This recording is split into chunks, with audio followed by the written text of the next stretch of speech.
ইন্নাল হামদুলিল্লাহ ওয়াসসালাতু ওয়াসসালামু আলা রাসূলিল্লাহ সাল্লাল্লাহু আলাইহি ওয়াসাল্লাম আম্মা বা'দ ফাআউযু বিল্লাহি মিনাশ শাইতানির রাজীম বিসমিল্লাহির রহমানির রহিম।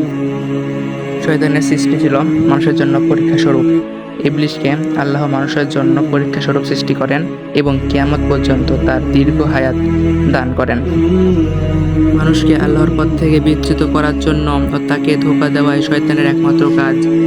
সে মানুষকে বলে কুফরি করো, কিন্তু যখন সে কুফরি করে তখন শয়তান বলে আমি তোমার থেকে মুক্ত, আমি বিশ্বপ্রভু আল্লাহকে ভয় করি। অন্যদিকে যুগে যুগে নবী রাসূল ও কিতাব পাঠিয়ে আল্লাহ মানুষকে সত্য পথ প্রদর্শনের ব্যবস্থা অব্যাহত রাখেন।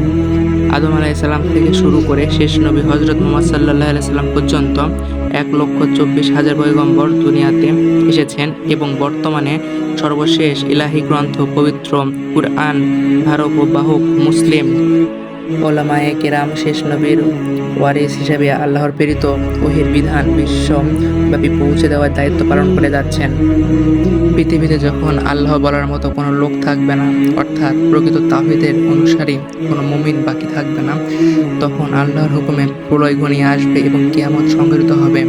মানুষের দেহগুলো সব মৃত্যুর পরে মাটিতে মিশে যাবে, কিন্তু রূহগুলো স্ব ভালো বা মন্দ আমল অনুযায়ী ইল্লিন অথবা সিজ্জিনে অবস্থান করবে, যা কিয়ামতের পরপরই আল্লাহর হুকুমে স্ব দেহে পুনর্প্রবেশ করবে এবং চূড়ান্ত হিসাব নিকাশের জন্য সকল মানুষ সশরীরে সৃষ্টিকর্তা আল্লাহর দরবারে নিত হবে।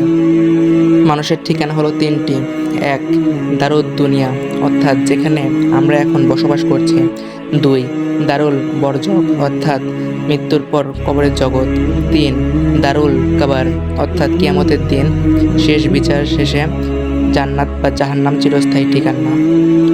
উল্লেখ্য যে হযরত আদম আলাইহিস সালাম সম্পর্কে পবিত্র কুরআনে 10টি সূরায় 50টি আয়াতে বর্ণিত হয়েছে।